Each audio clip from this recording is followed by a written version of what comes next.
Have you ever read a book and it's like really good, so you want to check out what else the author's written, but then you go and check them out and nothing they've written really interests you besides the book you just read? That is kind of the situation I'm in with Daisy Jones and the Six. This is a fictional oral history of the biggest band in the 70s. And in 1979, they just disappear off the face of the earth and no one really hears from them again. They break up and, not making music. It's told in a very unique structure. It's an oral history. I guess it's not that unique, but it's an oral history, which is typically like a nonfiction style of storytelling. But it's basically like interviews with the band members and their own perspectives on what happened in like the 10 years throughout the 70s before they broke up. It's also got a TV show, which I've watched a couple episodes of and I really like. However, the TV show changes some stuff, which I really don't think should have been changed. It doesn't really make a lot of sense. I don't think it was like a time constraint issue with the TV show. I don't know if they just wanted to avoid political statements or what, but I don't really think the thing should have been changed. But that's besides the point. I'm not going to talk too much about the TV show because this is not a TV show review channel. This is a book review channel. So let's talk more about the book. First thing I really liked about this book is the unique structure.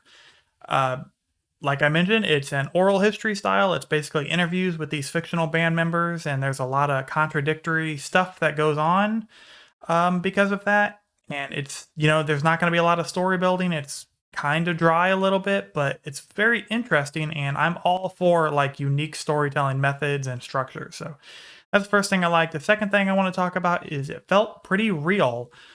Because of this unique structure, it felt like each band member was like really there and like these were real people and everything that they described actually happened to them, or from their perspective, it happened to them. It also takes like a pretty unpredictable path. Like I didn't really guess the beginning, middle, or end. And if I can guess a whole story, it can be kind of boring, but I really didn't guess anything on this. And then each band member like had conflicting points of view. Like it can almost be comedic at times. Like there was one part that I specifically remember where I can't really say, but one band member said something and they're telling like you can tell like it's like the real history of it, and then another band member is like interpreting this history completely different.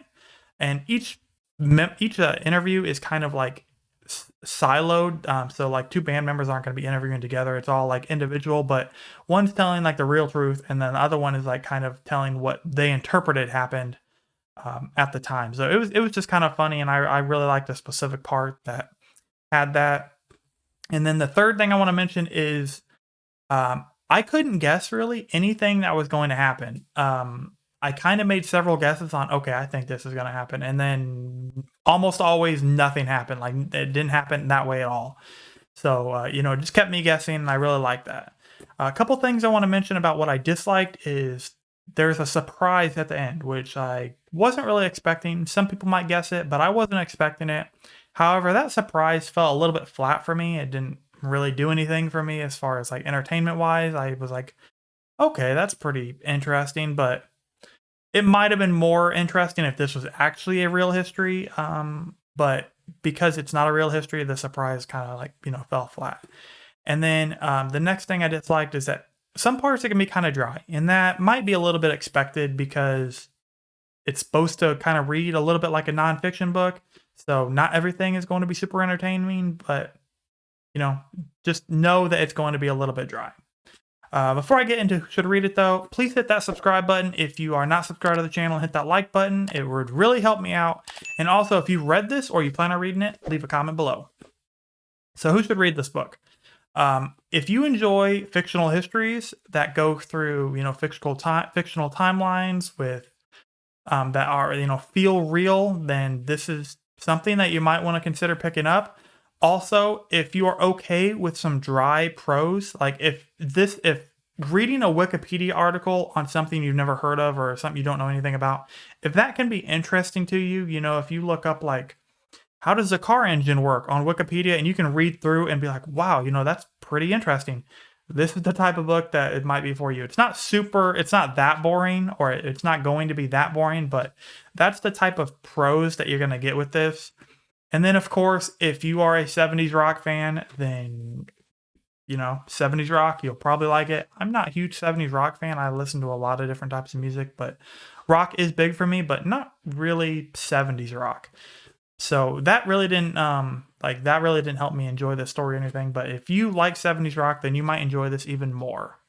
That's really all I have to say about Daisy Jones and the Six. Really liked it. Was completely different than what I was expecting, but I enjoyed it. So let me know if you're going to pick it up or if you've read it. Thanks for watching. I will see you next time.